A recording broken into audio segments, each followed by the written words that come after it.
ជំរាបសួរពុកម៉ែបងប្អូននេះគឺជាវីដេអូទី2ដែលខ្ញុំទៅលេងនៅខេត្តម៉ាឡាកើបងប្អូន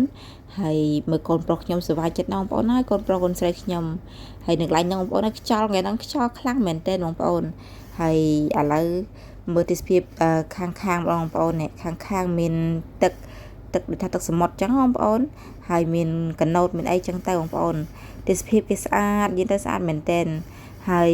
បើចង់ជីកណូតជីអីបងប្អូនយើងក៏អាចទិញសវត្តបានអញ្ចឹងបងប្អូនព្រោះអីសវត្តគេមានលក់អញ្ចឹងបងប្អូនហើយឥឡូវក្តៅពេកកូនក្តៅពេកគេថាម៉ាមីអើយចង់ទៅញ៉ាំការ៉េមបងប្អូនប្រាប់ចង់ញ៉ាំការ៉េមអញ្ចឹងណាដើម្បីអញ្ចឹងទៅក៏រកកន្លែងញ៉ាំការ៉េមហើយខ្ញុំមកហ្នឹងបងប្អូនខ្ញុំមក5-6 ដងបងប្អូនឥឡូវបងថ្លៃក៏សួរថានៅតាមផ្លូវណាក៏ថាអញ្ចឹងខ្ញុំឡើងដើរតាមផ្លូវហ្នឹងទៅព្រោះអីយើងមកច្រើនដងហើយបងប្អូនចាំផ្លូវដែរហើយឥឡូវដើរមកបងប្អូនហើយនិយាយពីថានេះពីអ្នកម៉ែកូននេះបងប្អូនមិនដឹងម៉ែកូនអីសម្លឹងយើងសម្លឹងមែនតើបងប្អូនហើយណានិយាយថាសម្លឹងដូចតែឃើញអ្នកថតវីដេអូអញ្ចឹងបងប្អូនអត់ដឹងជីវិតអ្នកMMOទៅណាក៏ថតដែរចឹងបងប្អូនឥឡូវមកមើលមកដើរនៅតាមផ្លូវហ្នឹងទៅឈិតមកដល់កន្លែងលក់ការ៉េមបងប្អូននេះឥឡូវចូលមកដល់ខាងហាងលក់កា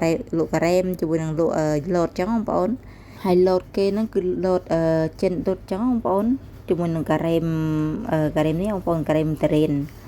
ហើយឥឡូវបងថ្លៃខ្ញុំគាត់ order ហើយមានវីកូនសក់ឡើងញ៉ៃនឹងស្អីបងប្អូនហើយក្តៅពេកបងប្អូននិយាយទៅបើសិនបងប្អូនទៅដល់ពេកច្រើនតែពាក់មួកបងប្អូនឥឡូវ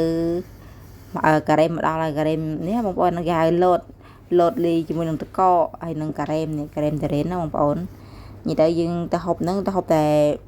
ហៅ2ចានចឹងមកយើងហូបចូលគ្នាចឹងបងប្អូនហូបម្នាក់2ម៉ាត់ចឹងទៅកូនពៅយូរថាម៉ាមីអើយត្រជាក់ណាស់និយាយមិនត្រជាក់ទេបើតកបងប្អូន